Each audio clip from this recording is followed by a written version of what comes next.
नमस्कार दोस्तों हम हमेशा अपने आसपास लॉन्ड्रिंग या मनी लॉन्ड्रिंग जैसे शब्दों को सुनते रहते हैं, लेकिन हम में से कई लोगों को पता नहीं होता कि आखिर ये मनी लॉन्ड्रिंग होती क्या है और ये कैसे काम करती है। मनी लॉन्ड्रिंग किन लोगों के द्वारा की जाती है और मनी लॉन्ड्रिंग अगर इतनी खतरनाक होती है हमारी सोसाइटी के लिए तो फिर इस पर भारत सरकार ने क्या एक्शन लिया है।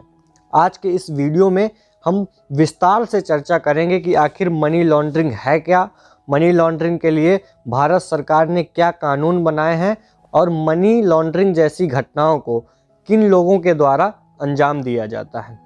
सबसे पहले हम समझ लेते हैं कि मनी लॉन्ड्रिंग आखिर है क्या। जब किसी व्यक्ति द्वारा अवैध तरीके से कमाए गए धन को वैध तरीके से कमाए गए धन में कन्वर्ट कर लिया जाता है, इस प्रक्रिया को मनी लॉन्ड्रिंग कहते हैं। मनी लॉन्ड्रिंग अवैध तरीके से कमाए गए काले धन को छुपाने का एक तरीका है। मनी लॉन्ड्रिंग द्वारा कमाए गए धन को ऐसे कार्यों में खर्च किया जाता है जहां जांच करने वाली एजेंसियां उस धन के आने जाने के सोर्स का पता नहीं लगा पाती हैं, और जो ये सारे काम करते हैं उसे मनी लॉन्ड्रर कहा जाता है। ऐसा ज़्यादातर केसों में देखा गया है कि मनी लॉन्ड्रिंग का ज़्यादा पैसा नक्सलवाद, आतंकवाद जैसी घटनाओं में खर्च होता है। अगर बिल्कुल आसान शब्दों में कहूँ तो जब किसी व्यक्ति द्वारा अपनी ब्लैक मनी को वाइट मनी में कन्वर्ट किया जाता है, इस प्रोसेस को ही मनी लॉन्ड्रिंग कहते हैं। मनी लॉन्ड्रिंग 3 प्रकार की होती हैं। पहली होती है प्लेसमेंट, दूसरी होती है रेलिंग और तीसरी होती है इंटीग्रेशन। सबसे पहले हम समझ लेते हैं कि प्लेसमेंट क्या है। प्लेसमेंट में हमेशा अपने काले धन को नकदी के तौर पर किसी वित्तीय संस्थानों में जमा कर दिया जाता है, जैसे अपने काले धन को या तो मार्केट में उतार देना या फिर किसी बैंक में जमा कर देना। ये काम काफ़ी रिस्की होता है और इस पे पकड़ने के चांसेस भी ज़्यादा होते हैं, इसीलिए इस काम को कई लोगों की सहायता से किया जाता है। कई लोग उस काले धन को, उस कैश को अलग अलग करके अपने अकाउंट्स में डालते हैं और फिर उस कैश को निकाल करके उसको वाइट मनी में कन्वर्ट करके उसको यूज़ कर लिया जाता है। जो दूसरी प्रक्रिया होती है मनी लॉन्ड्रिंग की, वो होती है लेयरिंग। इस प्रक्रिया में हमेशा अपने काले धन को या तो फिर किसी स्टॉक में खर्च कर लिया जाता है या फिर कोई बॉन्ड खरीद लिया जाता है, या फिर ये पैसा किसी ऐसी देश की बैंक में जमा कर दिया जाता है जिस देश की बैंक किसी दूसरी सरकार को अपने बैंक को एक्सेस करने का परमिशन नहीं देती है। और मनी लॉन्ड्रिंग की जो तीसरी प्रक्रिया है वो है इंटीग्रेशन। ये मनी लॉन्ड्रिंग का अंतिम चरण है। ये प्रक्रिया काफ़ी जटिल होती है और ये कुछ खास लोगों द्वारा की जाती है। इसका सबसे अच्छा उदाहरण है सेल कंपनी बनाना। वास्तव में सेल कंपनी एक कंपनी की तरह होती है, लेकिन इस पर कोई एम्प्लॉय काम नहीं करते हैं और ना ही इस पर कोई प्रोडक्शन होता है और ना ही ये कंपनी अपने प्रोडक्ट्स को बेचती है। ये कंपनी केवल दस्तावेजों में होती है और उसी कंपनी के आधार पर ये लोग लेन देन करते हैं। अपने ब्लैक मनी को कंपनी की रकम को दिखा करके ये लोग ट्रांजैक्शन करते हैं और इससे इन्हें लोन भी मिल जाता है आसानी से और टैक्स में भी छूट मिल जाती है।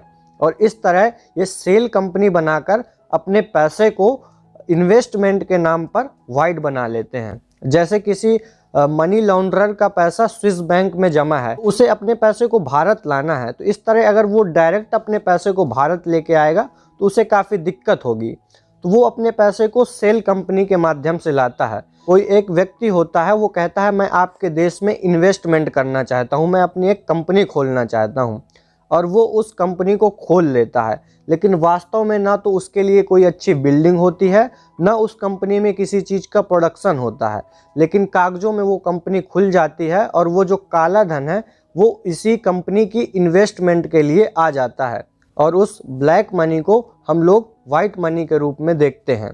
ये सबसे जटिल प्रक्रिया होती है मनी लॉन्ड्रिंग की। इन सारी चीज़ों से एक बात तो साफ हो जाती है कि मनी लॉन्ड्रिंग करना एक बहुत ही कठिन प्रक्रिया है। हालांकि और भी तरीके हैं मनी लॉन्ड्रिंग करने के जो हमें आमतौर पर दिखाई देते हैं अपने समाज में, जिनमें सबसे ज़्यादा पॉपुलर है जैसे किसी बड़ी दुकान या बड़े मकान को खरीद लेना। ये काफ़ी ज़्यादा संपत्ति में मकान या दुकान खरीदे जाते हैं, लेकिन कागज़ों में इनकी कीमत बहुत कम दिखाई जाती है और ये लेन देन कैश के रूप में किया जाता है।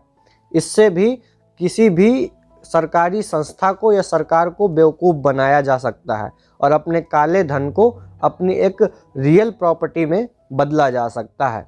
और एक सबसे ज़्यादा जो पॉपुलर तरीका है वो ये है कि मनी लॉन्ड्रर अपने काले धन को किसी विदेश की बैंक में जमा कर देता है। वो अपने धन को ऐसी देश की बैंक में जमा करता है जो देश किसी दूसरी सरकार को अपने यहाँ एक्सेस करने का मौका नहीं देती है। सबसे ज़्यादा पॉपुलर है स्विट्ज़रलैंड की स्विस बैंक, जहाँ पर कई भारतीयों का पैसा भी जमा है, जहाँ पर कई लोगों के काले धन जमा है। और हम लोग कहते हैं कि स्विट्ज़रलैंड दुनिया का सबसे करप्शन फ्री देश है, पर असलियत तो ये है। मनी लॉन्ड्रिंग के केस भारत में 90s के दशक में बहुत ज़्यादा पॉपुलर हुए। ये केस लगातार बढ़ते ही चले जा रहे थे और इनको ध्यान में रखते हुए भारत सरकार ने भी इस पर कई ठोस कानून भी बनाए हैं। भारत में प्रिवेंशन ऑफ मनी लॉन्ड्रिंग 2002 में कानून पारित हुआ और इसके बाद इसमें 2005, 2009 और 2012 में 3 बार संशोधन किया गया। ये कानून म्यूचुअल फंड्स और स्टॉक मार्केट सभी जगह पर लागू होता है। इस कानून में अपराधी के लिए कुछ सख्त इंस्ट्रक्शंस और दंडों का कुछ प्रावधान है। इस कानून में ये भी कहा गया है कि अगर किसी क्रिमिनल द्वारा किसी सरकारी संस्था, किसी बैंक या फिर किसी व्यक्ति की निजी संपत्ति पर घोटाला किया जाता है या फिर आप इस पैसे का इस्तेमाल आतंकवाद, उग्रवाद करते हैं, तो ऐसे में भारत सरकार ने कुछ ठोस कदम की भी बातचीत की है इस कानून में और अपराधी को सख्त से सख्त सज़ा देने की भी बात कही गई है। और साथ ही साथ भारत सरकार ने मनी लॉन्ड्रिंग जैसी समस्याओं से निपटने के लिए मनी ट्रांसफ़र और मोबाइल नेट बैंकिंग जैसी कई चीज़ों को भी प्रमोट किया है। सरकार चाहती है कि जितनी ज़्यादा ट्रांजैक्शन डिजिटल पोर्टल में होंगी उतना ही हम अपनी ब्लैक मनी को बचा सकते हैं और उतने ही कम चांसेस हैं हमारे देश में करप्शन के भी। और अगर डेटा देखें तो वास्तव में डिजिटल मनी ट्रांसफ़र करने से भारत को काफ़ी हद तक इन समस्याओं से राहत भी मिली है। आज से कुछ समय पहले हमारे देश भारत में भी मनी लॉन्ड्रिंग एक बहुत गंभीर समस्या थी। 90s के दशक में कई बड़े बड़े पॉलिटिशियन और बड़े बड़े बिजनेसमैन मनी लॉन्ड्रिंग जैसी घिनौनी हरकतों में पाए गए थे। और वो लोग कौन कौन थे, आप इनके नाम हमको कमेंट में ज़रूर बताइएगा।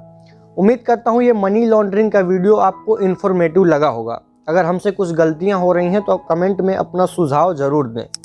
अगला वीडियो आप किस टॉपिक में चाहते हैं ये भी ज़रूर बताएं। मिलते हैं नेक्स्ट वीडियो में, तब तक के लिए जय हिंद।